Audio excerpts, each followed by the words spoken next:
हाथी परियोजना, तो एक तीसरा प्रोजेक्ट है हाथी परियोजना। देखो मैं आपको एक और बात बताऊंगा जो शायद आपको पहले से पता होगी।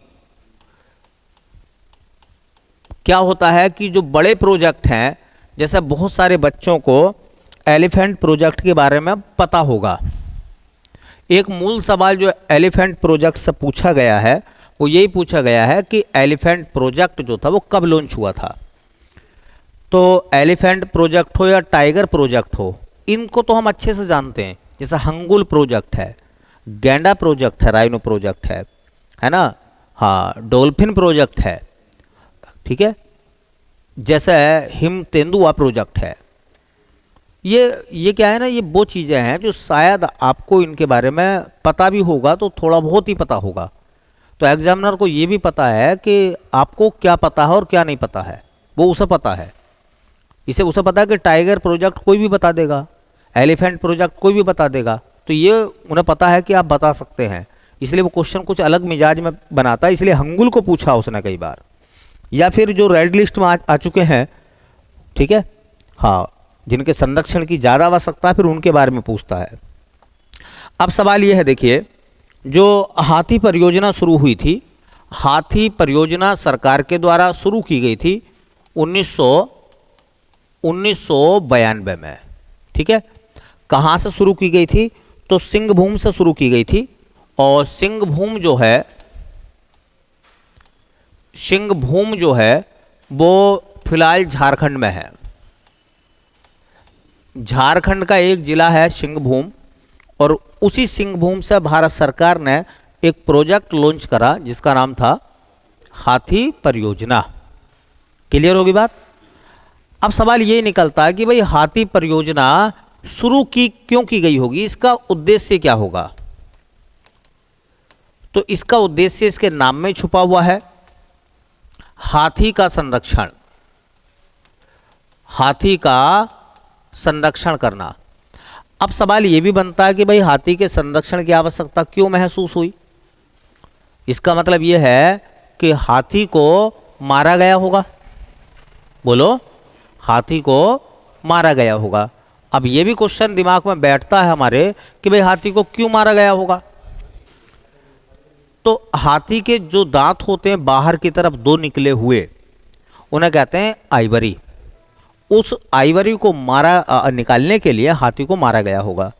अब हाथी ऐसा तो है नहीं कि हाथी के पास जाकर आप कह दोगे हाथी भैया दांत दे दियो अपने, है ना, कोई तुमसे दांत मांगने लगे तो कैसे दांत दे दोगे अपने, है? तो हाथी अपने दांत क्यों देगा भाई? इसलिए हाथी को मारा गया। और जब हाथी को मारा गया उन दांतों के लिए, उन दांतों से क्या होता है, आपने पढ़ा होगा इंडस वैली सिविलाइजेशन में हाथी दांत का पैमाना मिला है। आपने देखा होगा कि हाथी के दांत से तमाम प्रकार के महंगे सामान बनते हैं, बहुत महंगे महंगे सामान बनते हैं, है ना। हाथी दांत का कंघा। और मुझे ये बात समझ में नहीं आती इन लोगों की कि हाथी दांत के पैमाने का तुम क्या करोगे बे? है, वैसे पैमाना ले लो प्लास्टिक वाला, लाइन ही तो खींचनी है नहीं। हाँ, शाही शौक की वजह से लोगों ने अपने स्टेटस को बढ़ाने के लिए एक जीव की हत्या कर दी, जो इन्वायरमेंट में जिसका योगदान है, जो एक चैन श्रृंखला जो इन्वायरमेंट की उसका हिस्सा है कि भाई हाथी दांत का कंघा बनाया गया। क्यों? प्लास्टिक के कंघे से तेरी मांग नहीं कढ़ेगी, दिखाने के लिए हमारे घर जो कंघा ना हाथी दांत का कंघा है ना। ये गलत है, ये गलत है। क्यों? अच्छा, ये देखो, अमीर आदमियों के शौक होंगे, गरीब आदमियों का तो क्या हाथी दांत का कंघा, क्या वो तो हाथ से मांग काट लेता कुछ भी ना मिले तो। इसलिए मेरा ये मानना है कि इतना भी गलती है ना। अरे सीधी बात है, कितना ही आप कमा लो, कितना ही जोड़ लो, कितने ही स्टाइलिश बन जाओ, है ना, कफन लगभग सबका एक सा है या नहीं है ना। चादर ऊपर वो 35-40 रुपए वाले डालेगा आदमी, है ना। ये नहीं कोई अजीज आदमी मरा जी, मुझे जो है ना 1 लाख की चादर डालनी है इसके ऊपर, है ना, तो चादर भी वही पड़ेगी। तो ये सब चीज़ें हैं कि क्यों आदमी जो है इन जानवरों को मारता है, क्यों इनकी वो हत्या करने पर तुला हुआ है, अपने शौक के लिए है।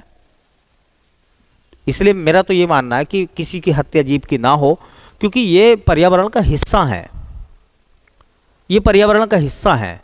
हम सब एक दूसरे पर निर्भर हैं, प्रत्यक्ष रूप से हैं या अप्रत्यक्ष रूप से हैं, हमारी कहीं ना कहीं निर्भरता है, हम डिपेंड कर रहे हैं उन चीज़ों पर, ठीक है। लेकिन नहीं, अपनी तरक्की के लिए, अपने लाभ के लिए, अपने शान शौकत के लिए हाथियों को लोगों ने मारा। तो अब सवाल जो मैंने लिखा है कि हाथियों का संरक्षण क्यों किया गया, क्योंकि हाथियों का अवैध शिकार हुआ, हाथियों का अवैध शिकार हुआ। अब हाथियों का अवैध शिकार क्यों हुआ? आइवरी के लिए। अब यह आइवरी क्या है? आइवरी के लिए, आइवरी जो है ना वो हाथी दांत हैं। क्या हैं ये? हाथी दांत। हाथी के वो दांत जो बाहर की तरफ निकले हुए होते हैं उनको आइवरी कहते हैं, और वो आइवरी से सामान बनाया जाता है, आभूषण बनाए जाते हैं, और वो बड़े महंगे बिकते हैं। तो आइवरी महंगी बिकेगी, महंगी बिकेगी तो हाथी को मारा जाएगा फिर, ठीक है। अब कुछ बेसिक जानकारी मैं आपको बता दूं थोड़ी सी, जो इस एलिफेंट प्रोजेक्ट से संबंधित है बेटा। जैसा आपने पढ़ा होगा कि विश्व का सबसे बड़ा स्थलीय जंतु, देखो विश्व का सबसे बड़ा स्थलीय जंतु, देखो यहां दो चीजें हैं, समझ लेना। विश्व का सबसे बड़ा जंतु जो है फिलहाल वो तो है व्हेल, ब्लू व्हेल, सबसे बड़ा जीव है वो, लेकिन वो स्थलीय नहीं है। वो कैसा है? वो जलीय है, ठीक है। तो विश्व का सबसे बड़ा स्थलीय जंतु क्या हमारा? तो आता बेटा हाथी। और हाथी स्तनधारी होता है। हाथी क्या है? स्तनधारी है। तो ये भी याद रखें। अच्छा, यहां से दो सवाल बन गए, नहीं बने? भाई विश्व का सबसे बड़ा जंतु पूछेंगे तो फिर ब्लू व्हेल, और विश्व का सबसे बड़ा स्थलीय जंतु पूछेंगे तो हाथी। दूसरा, हाथियों का देश, हाथियों का देश बोला जाता है बेटा लाओस को। लाओस को हाथियों का देश बोला जाता है। एक और क्वेश्चन है, सफेद हाथियों की भूमि, सफेद हाथियों की भूमि वो है थाईलैंड। कौन सी भैया? वो थाईलैंड। देखिए राष्ट्रीय विरासत पशु, हमारा राष्ट्रीय विरासत पशु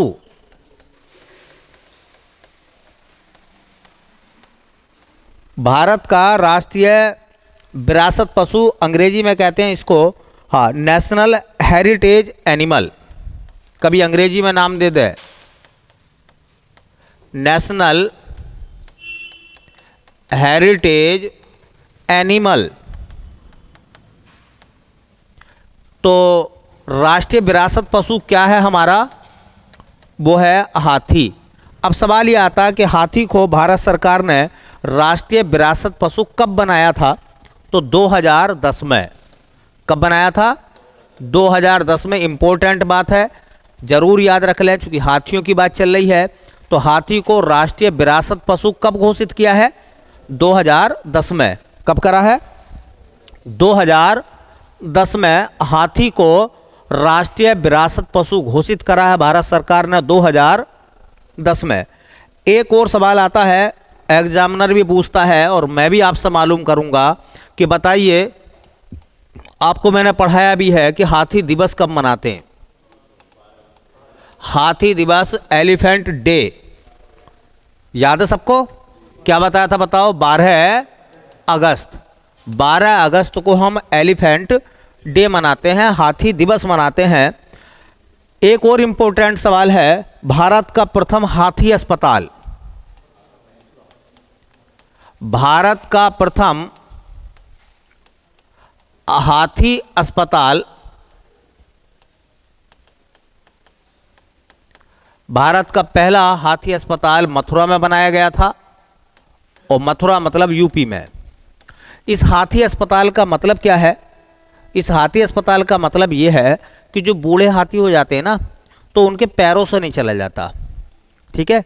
तो बताया जाता है कि यहाँ जो गर्म पानी होगा, उस गर्म पानी से उनकी सिकाई वगैरह होगी, उनको ट्रीटमेंट दिया जाएगा, ठीक है? हाँ, एक और इम्पोर्टेंट क्वेश्चन है, एग्जामिनर मालूम कर लेगा आपसे, इसको भी थोड़ा सा अच्छे से ध्यान से देखना।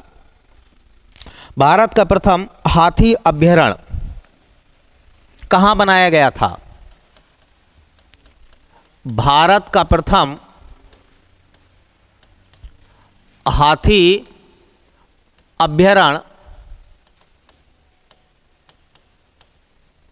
तो ये बनाया गया था बेटा बन्नेरू घट्टा में, बन्नेरू घट्टा।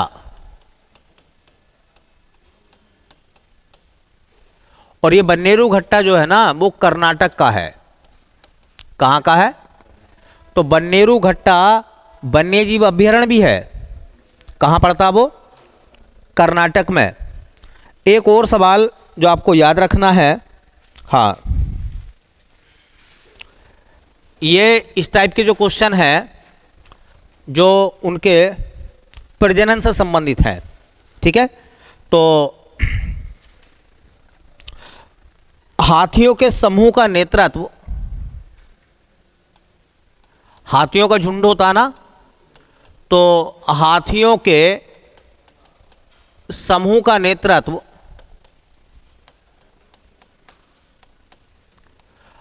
हाँ मादा हाथी करती है। मादा हाथी करती है। हाथी में मेल और फीमेल होते हैं ना भाई, हाथी का जो फीमेल है वो हथिनी है, तो जो हथिनी होती है वो हाथियों के झुंड का नेतृत्व करती है ना? इसका मतलब देखिए, उनमें भी, जानवरों में भी महिला सशक्तिकरण का मुद्दा है, फिर है, महिलाओं को आगे रखा जाता है, ठीक है? चलिए, हाथियों, देखिए, हाथियों की अधिकतम गर्भावधि, हाथियों की अधिकतम